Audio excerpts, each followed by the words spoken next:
പാർത്ത ഈ യൂട്യൂബേഴ്സൊക്കെ പലപ്പോഴും ഈ പൊതു ഇടത്തിലൊക്കെ ഇറങ്ങി പല ചോദ്യങ്ങൾ ചോദിക്കും. വളരെ രസകരമായിട്ടൊക്കെ നമ്മളത് കാണാറുണ്ട്. അപ്പോൾ കഴിഞ്ഞ ദിവസം വൈറലായ ഒരു പിന്നെ യൂട്യൂബിലെ അല്ലെങ്കിൽ ഒരു നമ്മുടെ സോഷ്യൽ മീഡിയയിൽ വൈറലായ ഒരു വീഡിയോ ആയിരുന്നു. ഒരു യൂട്യൂബർ കുറച്ച് കുട്ടികളെ സ്കൂൾ കുട്ടികളുടെ അടുത്ത് വന്നിട്ട് നാരങ്ങ കഴിക്കുക, പക്ഷേ കഴിക്കുമ്പോൾ മുഖത്ത് ഒരു ഭാവവും വരാൻ പാടില്ല. അതായിരുന്നു ചലഞ്ച്.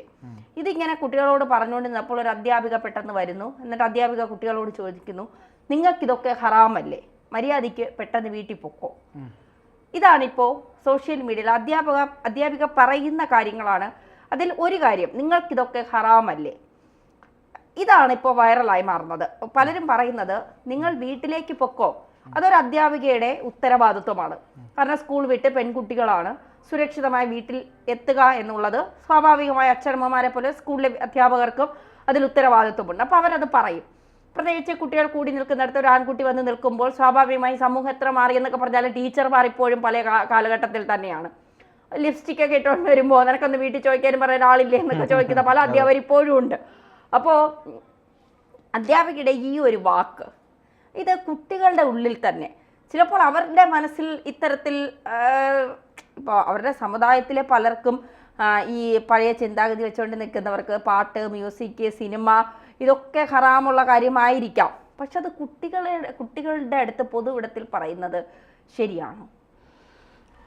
ഈ കാര്യത്തിൽ കുട്ടികളുടെ അടുത്ത് പറയുന്നത് ശരിയാണോ എന്ന് ചോദിച്ചാൽ ഈ ഒരു വിഷയത്തിൽ അധ്യാപിക ചെയ്തതിനോട് ഞാൻ യോജിക്കുന്നില്ല എന്നാണ് എനിക്ക് പറയാനുള്ളത്. കാര്യം ഒരു കാര്യമുണ്ട്, അവർ അധ്യാപിക എന്നുള്ള നിലയിൽ സ്കൂൾ കുട്ടികളാണെങ്കിൽ 18 വയസ്സ് പൂർത്തിയാവാത്ത സ്കൂൾ കുട്ടികളാണെങ്കിൽ അവർക്ക് കൃത്യമായി വീട്ടിൽ പോകാനും അത് പറയാനുള്ള ഒരു റെപ്യൂട്ടേഷൻ അല്ലെങ്കിൽ അവർ ഉത്തരവാദിത്വം അവർക്കുണ്ട്. അത് ഒരു ടീച്ചർ, ഒരു ഗുരുനാഥ എന്നുള്ള നിലയ്ക്ക് അവർക്ക് അത് പറയാനുള്ള സ്വാതന്ത്ര്യമുണ്ടെന്ന് ഞാൻ വിശ്വസിക്കുന്നുണ്ട്. പക്ഷേ അതിനിടയിൽ അവർ ചോദിക്കുന്ന ഒരു ചോദ്യമുണ്ട്, നിങ്ങൾക്കിത് ഹറാമല്ലേ എന്നുള്ളത്. ഒരു തരത്തിൽ പറഞ്ഞാൽ ചിലപ്പോൾ ഹറാമായിരിക്കാം. അതായത് മുസ്ലിം നവോത്ഥാനത്തിൻ്റെ അല്ലെങ്കിൽ മുസ്ലിം മതത്തിൻ്റെ പല കാര്യങ്ങൾ എടുത്ത് പരിശോധിക്കുമ്പോൾ പല കാര്യങ്ങളും മതപരമായി ഹറാമായിരുന്നു. ഹറാം എന്ന് പറയുന്നത് നിഷിദ്ധമായത് എന്നാണ് ഉദ്ദേശിക്കുന്നത്. പല കാര്യങ്ങളുണ്ടായിരുന്നു. പക്ഷേ അതിൽ നിന്നൊക്കെ മാറി ഒരു പുരോഗമനത്തിൻ്റെ വഴിയിലേക്ക്, നവോത്ഥാനത്തിൻ്റെ വഴിയിലേക്ക് മുസ്ലിം സമൂഹം കേരളത്തിലൊക്കെ വന്നുകൊണ്ടിരിക്കുകയാണ്. കേരളത്തിൽ മാത്രമല്ല, സൗദിയിൽ വരെ മുസ്ലിം സമൂഹം എന്ത് ചെയ്തുകൊണ്ടിരിക്കുകയാണ്, മാറിക്കൊണ്ടിരിക്കുകയാണ്. അവിടെ തട്ടമിടാതെ അല്ലെങ്കിൽ ബുർഖ ധരിക്കാതെ പുറത്തിറങ്ങാൻ പറ്റാത്തൊരു സാഹചര്യം ഉണ്ടായിരുന്നിടത്ത് നിന്ന് അതെല്ലാം തന്നെ മാറുകയും അവിടെയുള്ള എന്താണ് രാജാവിൻ്റെ മക്കളടക്കം ഉണ്ടെന്ന ഡ്രസ്സ് എന്ന് പറയുന്നത് ഏറ്റവും പുരോഗമനപരമായിട്ടുള്ള രീതിയിൽ ഏറ്റവും ഇപ്പോഴത്തെ സ്റ്റൈലിലുള്ള ഡ്രസ്സുകളൊക്കെയാണ് അവിടെ ഇടുന്നത്. മാത്രമല്ല അവിടെ പല കാര്യങ്ങളും, അവിടെ സിനിമയ്ക്ക് വിലക്കുണ്ടായിരുന്നു, മറ്റ് പല കാര്യങ്ങൾക്കും വിലക്കുണ്ടായിരുന്നു. അതൊക്കെ എടുത്തു മാറ്റുകയും മറ്റ് മതങ്ങൾക്ക് അവിടെ എന്താണ് അവരുടെ ആരാധനാലയങ്ങൾ ഉണ്ടാക്കാനും അവരുടെ കൂടുതലായിട്ട് മറ്റ് മതങ്ങളോട് സാഹോദര്യം സ്ഥാപിക്കാനും ഒക്കെ അറബ് രാജ്യങ്ങൾ ശ്രമിച്ചുകൊണ്ടിരിക്കുന്ന ഒരു കാലഘട്ടം കൂടിയാണിത്. പണ്ട് കാലഘട്ടങ്ങളിൽ നമുക്കറിയാം ഏതൊരു മതത്തിലായാലും ഇടുങ്ങിയ ചിന്താഗതികളും ഇടുങ്ങിയ പ്രശ്നങ്ങളും ഒക്കെ ഉള്ളൊരു കാലഘട്ടം ഉണ്ടായിരുന്നു നമുക്ക്. പക്ഷേ അതിൽ നിന്നൊക്കെ വ്യത്യസ്തമായിട്ട് മുസ്ലിം സമൂഹത്തിലെ കുറേ ആളുകളെങ്കിലും പുരോഗമനപരമായി ചിന്തിക്കാൻ തുടങ്ങിയിരിക്കുന്നു. ഇപ്പോൾ മലബാറിലാണ് കൂടുതൽ മുസ്ലിം മതവിഭാഗം താമസിക്കുന്നത്. അവിടെയൊക്കെ പണ്ടുള്ള ഒരു വ്യവസ്ഥിതിയോ സ്ഥിതിയോ അല്ല എന്നുള്ളത്. ഇന്ന് മുസ്ലിം പെൺകുട്ടികൾ ഏറ്റവും നല്ല രീതിയിൽ വിദ്യാഭ്യാസം നേടുന്നു. അവരവരുടെ ഇഷ്ടത്തിന് ജീവിക്കുന്നു. അവർ മറ്റ് ദൂരസ്ഥലങ്ങളിൽ പോയി ജോലി ചെയ്യുന്നു, ഒറ്റയ്ക്ക് വീട്ടിൽ പോവുകയും ഒറ്റയ്ക്ക് വീട്ടിൽ വരികയും ചെയ്യുന്നു. ഇതൊക്കെ നടക്കുന്നുണ്ട്. 18 വയസ്സിന് താഴെയുള്ള കുട്ടികളെ ബാലവിവാഹം നടത്തിക്കൊണ്ട് പോയിരുന്ന ഒരു കാലഘട്ടത്തിൽ നിന്ന് എത്രയോ മാറിയിരിക്കുന്നു നമ്മുടെ സമൂഹം എന്നുള്ളതാണ് നമ്മൾ മനസ്സിലാക്കേണ്ടത്. രണ്ടാമത്തേത്, ഇവിടെ വേറൊരു തരത്തിലുള്ള ഒരു വിഷൻ കൂടി ഇതിന് വേണമെന്നാണ് ഞാൻ വിശ്വസിക്കുന്നത്. കാര്യം ജമാഅത്തെ ഇസ്ലാമി പോലുള്ള തീവ്രവർഗീയ ചാനലുകളെല്ലാം തന്നെ വിഷം വമിപ്പിച്ചു കൊണ്ടിരിക്കുന്ന ഒരു കാലഘട്ടത്തിൽ, അതായത് ഈ പർദ്ദ അവകാശമാണ് എന്നൊക്കെ പറയുമ്പോൾ ഇറാനിലെ പെൺകുട്ടികൾ പർദ്ദ അവകാശമല്ല എന്ന് പറഞ്ഞുകൊണ്ട് റോഡിലൂടെ ഇറങ്ങി ഓടുന്ന, നഗ്നരായി റോഡിലൂടെ ഇറങ്ങി പ്രതിഷേധിക്കുന്ന ഒരു കാലഘട്ടത്തിലൂടെയാണ് നമ്മൾ ജീവിച്ചു പോകുന്നത്. അപ്പോൾ ഇവർക്ക് ഈ പർദ്ദയൊന്നും പ്രശ്നമല്ല. ഇവിടെ പർദ്ദ അവകാശമാണ്, തേങ്ങയാണ്, മാങ്ങയാണ് എന്നൊക്കെ പറഞ്ഞിരിക്കുന്ന ആളുകളും വിഷം കലർത്തുന്ന ആളുകളും ഒക്കെ ഉണ്ട്. അതുപോലെ തന്നെ ഈ ദിവസവും ഇരുന്നു കൊണ്ട് മറ്റുള്ളവരുടെ മനസ്സിലേക്ക് യഹിയ സിൻവർ മഹാനാണെന്നും മറ്റേ ഈ ഖമനേയി ദൈവമാണെന്നൊക്കെ പറഞ്ഞ് പരത്തിക്കൊണ്ടിരിക്കുന്ന ആളുകൾക്കിടയിലേക്ക് ഇപ്പോഴും വർഗീയതയുടെ വിഷവത്തുക്കൾ ഉണ്ട് എന്നുള്ളത് തന്നെയാണ് നമ്മൾ വിശ്വസിക്കേണ്ടത്. പക്ഷേ ഇവിടെ വേറൊരു കാര്യം എന്ന് പറയുന്നത്, ഇതിനോട് ചേർത്ത് ഞാൻ പറയാൻ ആഗ്രഹിക്കുന്നത്, കേരളത്തിലെ മുസ്ലിം ലീഗ് എന്ന് പറയുന്ന പ്രസ്ഥാനം മതേതരത്വത്തിന് വേണ്ടി ഏറെ നൽകുന്ന പ്രസ്ഥാനം, എനിക്ക് അവരോട് അഭിപ്രായ വ്യത്യാസങ്ങളൊക്കെ ഉണ്ട്, പക്ഷേ എങ്കിൽ പോലും മതേതരത്വത്തിന് വേണ്ടി നൽകുന്ന പ്രസ്ഥാനം, മതങ്ങൾ തമ്മിലടിക്കരുത് എന്നുള്ള അവർക്ക് അബദ്ധം പറ്റിയിട്ടുണ്ട്. അപ്പം എന്താണ്, ചില മാറാട് കലാപത്തിലടക്കം ലീഗിൻ്റെ ചില കാര്യങ്ങളോട് ഞാൻ യോജിക്കുന്നില്ല. പക്ഷേ എങ്കിൽ പോലും എന്താണ്, ഈ ചില കാര്യങ്ങൾ, അതായത് ഈ മതേതരത്വവുമായി ബന്ധപ്പെട്ട് അവർ എടുത്തിട്ടുള്ള നിലപാടുകൾ പല സമയത്തും CH മുഹമ്മദ് കോയ ആയാലും പാണക്കാട് തങ്ങന്മാരായാലും ഒക്കെ മതേതരത്വത്തിന് വേണ്ടി ഒരുപാട് കാര്യങ്ങൾ ചെയ്തിട്ടുള്ള ആളുകളാണ് എന്നുള്ളതാണ്. അപ്പോൾ അവരെ ആ ഒരു പാണക്കാട് ഇപ്പോഴത്തെ തങ്ങൾ, എനിക്ക് തോന്നുന്നു സാദിഖ് അലി തങ്ങൾ ഒരു ക്രിസ്മസ് കേക്ക് മുറിക്കാൻ വേണ്ടി, അതായത് ഇവിടെ ഒരു എറണാകുളത്ത് വന്നിട്ട് സഭയുടെ ക്ഷണം സ്വീകരിച്ച് അദ്ദേഹം ക്രിസ്മസ് കേക്ക് മുറിക്കാൻ വേണ്ടിയിട്ട് പോയിരുന്നു. അപ്പോൾ ക്രിസ്മസ് കേക്ക് അദ്ദേഹം മുറിക്കുകയും അത് കഴിക്കുകയും ചെയ്തു. അതിനെതിരായിക്കൊണ്ടും അവിടെ പാണക്കാട് തങ്ങന്മാർ നടത്തുന്ന ഉത്സവമുണ്ട്, അതായത് അവരുടെ ഒരു ചടങ്ങുണ്ട്, അവിടെ ഒരു അമ്പലത്തിൽ അവർ പോയിട്ട് ഇലയിട്ട് കൊടുക്കണം എന്നൊരു ചടങ്ങുണ്ട്. ആ ചടങ്ങിനിടയിൽ പോയി അവിടെ ഇരുന്ന് ഭക്ഷണം വിളമ്പി അത് കടിച്ച പാണക്കാട് തങ്ങൾക്കെതിരെയും വിഷം വമിപ്പിക്കുന്ന വാക്കുകൾ, ഇത് ഹറാമാണ്, ഇതെന്തുകൊണ്ടാണ് ഇങ്ങനെ ചെയ്യുന്നത് എന്ന് ചോദിക്കുന്ന ആളുകൾ കൂടെ ഉള്ള ഒരു സ്ഥലമാണ് കേരളം എന്നുള്ളത് നമ്മൾ ഓർക്കണം. അതും കൂടെ സത്യത്തിൽ ചർച്ചാ വിഷയമാകേണ്ട ഒന്നാണ്. പക്ഷേ ആ ഒരു ഭാഗം ഞാൻ ചൂണ്ടിക്കാണിച്ചു എന്നേ ഉള്ളൂ. ഇത് ഈ സോഷ്യൽ മീഡിയയിൽ വന്ന് ഈ കുറ്റം പറയുന്ന ആളുകളൊന്നും നല്ലതല്ല എന്ന് പറയാൻ വേണ്ടി മാത്രമാണ് ഞാൻ ചൂണ്ടിക്കാണിച്ചത്. പക്ഷെ ഈ അധ്യാപിക ഈ കുട്ടികൾ ഒരു പക്ഷേ ഇതൊന്നും അറിഞ്ഞിട്ടുണ്ടാവില്ല. അവർക്ക് ഈ മതത്തെ പറ്റിയോ അല്ലെങ്കിൽ അവർക്ക് ഈ ചിന്തിച്ചിട്ടുണ്ടാവില്ല. അവരൊരു യൂട്യൂബർ വരുന്നു, ആ യൂട്യൂബർ ഒരു എന്താണ് ഒരു ടാസ്ക് കൊടുക്കുന്നു, ആ ടാസ്ക് പൂർത്തീകരിക്കാൻ ശ്രമിക്കുമ്പോൾ അവരോട് വേണ്ട, ഇവിടെ നിന്ന് ഇങ്ങനെ കളിക്കേണ്ട, നിങ്ങൾക്ക് വീട്ടിൽ പോകാം എന്ന് പറയാം.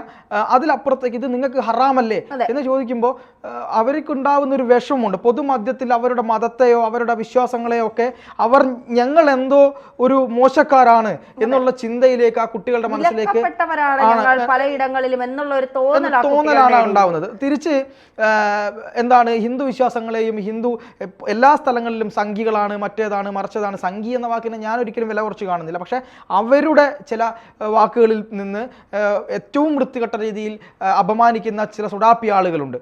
അവരുടെ നിലവാരത്തിലേക്ക് ആരും തന്നെ താവരുത് എന്ന് മാത്രമാണ് എനിക്ക് പറയാനുള്ളത്. ഇതിന്റെ താഴെ ഈ ഒരുപാട് കമന്റ്, ഈ ടീച്ചറിന്റെ മുഖം വ്യക്തമല്ല, സ്കൂൾ ഏതെന്ന് വ്യക്തമല്ല, ഇതൊന്നും പുറത്തു വന്നിട്ടില്ല.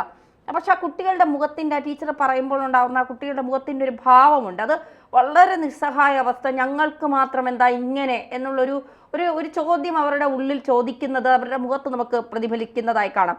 ഇതിൽ വന്ന് 1-2 കമന്റ് ഇങ്ങനെയാണ്: അവരോട് വീട്ടിൽ പോകാൻ പറയാം, അത് ഓക്കെ, നല്ല കാര്യം, അത് പറയാനുള്ള അവകാശം അവർക്കുണ്ട്. എന്നാൽ അതിനിടയിൽ മതത്തെ പറയേണ്ട ആവശ്യമെന്ത്? കുട്ടികളോട് പറയേണ്ട വാക്കുകളാണോ ഇത്? ഈ ടീച്ചർ വീട്ടിൽ പോകാൻ മാത്രമാണ് പറഞ്ഞതെങ്കിൽ അവരെ സപ്പോർട്ട് ചെയ്തേനെ. പക്ഷേ നിങ്ങൾക്കിതെല്ലാം ഹറാമല്ലേ എന്നിവർ എന്തിനാണ് പറഞ്ഞത്? ഇങ്ങനെയാണ് പലരും ചോദിക്കുന്ന. ടീച്ചർ വലിയ മാതൃകയാണ് കാട്ടുന്നത് എന്ന അഭിപ്രായം പറഞ്ഞ് രംഗത്തെത്തുന്നവരും ടീച്ചറെ സപ്പോർട്ട് ചെയ്യുന്നവരുമുണ്ട്. പക്ഷേ ഒരു പറ്റം ആളുകൾ ചോദിക്കുന്നത്, നിങ്ങൾ എന്തിനാണ് ഈ കുട്ടികളോട് ഇത് ഹറാമല്ലേ, നിങ്ങൾ വീട്ടിൽ പോകൂ, നിങ്ങളെ സ്കൂൾ വിട്ട് കഴിഞ്ഞാൽ വീട്ടിൽ നിങ്ങൾ എത്ര രക്ഷിതാക്കൾ കാത്തിരിക്കും, ഇവിടെ കിടന്ന് കറങ്ങേണ്ട കാര്യമില്ല, ഇത്തരക്കാർ എന്തെങ്കിലും ചോദ്യം ചോദിച്ചാൽ അതിന് നിന്ന് കൊടുക്കേണ്ട ആവശ്യകത നിങ്ങൾക്കില്ല എന്ന് വേണമെങ്കിൽ ആ ടീച്ചറിന് പറയാം. അതും അവകാശം ആ ടീച്ചറിനില്ല. എവിടെ നിൽക്കണം, എന്ത് ചെയ്യണം എന്നൊക്കെ ഉള്ളത് ഓരോ വ്യക്തിയുടെ സ്വാതന്ത്ര്യമാണ്. അതിലൊന്നും കൈകടത്താൻ ടീച്ചർമാർക്ക് അവകാശമില്ല എന്നുള്ളതാണ്. പക്ഷെ എങ്കിൽ പോലും ആ ടീച്ചർ എന്തിനാണ് നിങ്ങൾക്കിത് ഹറാമല്ലേ എന്ന് പറഞ്ഞത്? അപ്പൊ ടീച്ചറിന്റെ മനസ്സിൽ ഇത്തരം കുട്ടികളെ ഏത് ലെവലിലാണ് ആ ടീച്ചർ കാണുന്നത്? തീർച്ചയായിട്ടും അതാണ് നമ്മളുടെ ഒരു സങ്കടകരമായ അവസ്ഥ എന്ന് പറയുന്നത്. നമ്മൾ നമ്മുടെ സംസ്കാരത്തെ പറ്റി, നമ്മുടെ ധർമ്മത്തെ പറ്റിയൊക്കെ കൃത്യമായി പഠിക്കേണ്ടതുണ്ടെന്നാണ് ഞാൻ മനസ്സിലാക്കുന്നത്. എന്താണ് നമ്മുടെ ഭാരതത്തിൻ്റെ ധർമ്മം? ഞാൻ വിചാരിക്കുന്നത് ആ ടീച്ചർ ഏതാണ് മതമെന്നോ കാസ്റ്റെന്നോ ഒന്നും എനിക്കറിയില്ല. പക്ഷേ ഭാരതത്തിനൊരു സംസ്കാരം ഉണ്ടായിരുന്നു. എല്ലാവരെയും വരുന്ന ആളുകളെല്ലാം കൈനീട്ടി സ്വീകരിക്കുകയും അവർക്കിവിടെ വീട് വെക്കാൻ സൗകര്യം ചെയ്തു കൊടുക്കുകയും അവരുടെ സംസ്കാരത്തെ കൂടി ഇതിലേക്ക് കൊണ്ടുപോവുകയും നാനാജാതി മതവിഭാഗങ്ങളെ ഒരുമിച്ച് കൊണ്ടുപോയി നാനാത്വത്തിൽ ഏകത്വം എന്ന് പറയുന്ന ആ മഹാസങ്കല്പം ഒപ്പം ഉള്ളൊരു നാടാണിത്. അതിനിടയിൽ വർഗീയത പറയുന്നവരുണ്ടാവാം, അതിനിടയിൽ മതത്തെ പറയുന്നവരുണ്ടാകാം, അതിനിടയിൽ പല കാര്യങ്ങൾ ചെയ്യുന്ന ആൾക്കാരൊക്കെ ഉണ്ടാവാം. പക്ഷേ ഇപ്പോഴത്തെ പുതിയ തലമുറയിൽപ്പെട്ടാൽ പണ്ട് ഈ അപ്പുറത്തെ വീട്ടിലെ ആയിഷുമ്മയും ഇപ്പുറത്തെ വീട്ടിലെ എന്താണ് നാരായണിയെടുത്തിയും ഒരുമിച്ച് അപ്പം ചുടുകയും കഥ പറയുകയും പെരുന്നാളിന് അങ്ങോട്ട് ഭക്ഷണം കൊടുക്കുകയും ഓണത്തിന് ഇങ്ങോട്ട് വന്ന് ഭക്ഷണം കഴിച്ചുകൊണ്ടിരിക്കുകയും ചെയ്യുന്ന ഒരു സമയം, തലയിൽ തട്ടമിടാതെ വലിയ കൊരണ്ടും ഒക്കെ ഇട്ടുകൊണ്ട് പോകുന്ന മുസ്ലിം ഉമ്മാമ്മമാരെ ഒക്കെ എനിക്ക് നന്നായി അറിയുന്ന ഒരു കാലഘട്ടം ഉണ്ടായിരുന്നു. അന്നൊന്നും ആരും ജാതി നോക്കിയിരുന്നില്ല. മറ്റവന്റെ വീട്ടിൽ പോയി പിന്നെ എന്താണ് അവരുടെ വിനോദോപാധികൾ കണ്ടെത്തുകയും ഭക്ഷണം കഴിക്കുകയും ഒക്കെ ചെയ്യുന്ന ആളുകളിൽ നിന്ന് ഇന്ന് ഒരുപാട് മാറിപ്പോയിരിക്കുന്നു സമൂഹം എന്നുള്ളതാണ്. നമ്മൾ പുരോഗമിക്കും തോറും നമുക്കറിയാം ഇപ്പം ചെറുപ്പക്കാർ എങ്ങനെയാണ് കൂട്ടുകൂടുന്നത്, പലപ്പോഴും പല സ്ഥലത്തും അവരുടെ മതം നോക്കി കൂട്ടുകൂടുന്ന ആളുകൾ ഉണ്ട് എന്നുള്ളത് സത്യമാണ്. ചിലപ്പോൾ ആളുകളെ തെറി വിളിച്ചേക്കാം, സത്യമാണത്. മതം നോക്കി കൂട്ടുകൂടുന്ന ഒരു വിഭാഗത്തിന് വേണ്ടി മാത്രം നിൽക്കുന്ന ആളുകളൊക്കെ ഇന്നുണ്ട്. അപ്പം ആ തരത്തിലുള്ള കാലഘട്ടങ്ങളിൽ നമ്മൾ പറയേണ്ടത് നമ്മൾ പറയണം. ഇസ്ലാമിക തീവ്രവാദത്തിനെതിരെ സംസാരിക്കേണ്ട സമയത്ത് സംസാരിക്കുക തന്നെ ചെയ്യുമെന്നുള്ള കാര്യത്തിൽ ഒരു സംശയവുമില്ല. അത് നമ്മുടെ രാജ്യത്തിന്റെ നമ്മുടെ ഭരണഘടനയുടെ ഐക്യത്തെ തകർക്കുന്ന ഏതിനെയും നമ്മൾ എതിർക്കുക തന്നെ ചെയ്യും. അത് ഏത് മതത്തിന്റെ വർഗീയതയ്ക്കെതിരെയും നമ്മൾ സംസാരിക്കും. പക്ഷേ അവിടെയും നമ്മൾ ചിന്തിക്കേണ്ട ഒരു കാര്യമുണ്ട്. പറയേണ്ടടത്ത് കാര്യങ്ങൾ പറയുന്നതിനപ്പുറം മനുഷ്യനെ കാണാനുള്ള ഒരു കഴിവ് കൂടെ വേണം. നമ്മൾ പറയുന്നത് പോലെ എല്ലാ മതങ്ങൾക്കും അവരുടേതായ ആരാധനാ രീതികളുണ്ട്, അവർക്ക് അതിനുള്ള അവകാശങ്ങളുമുണ്ട്.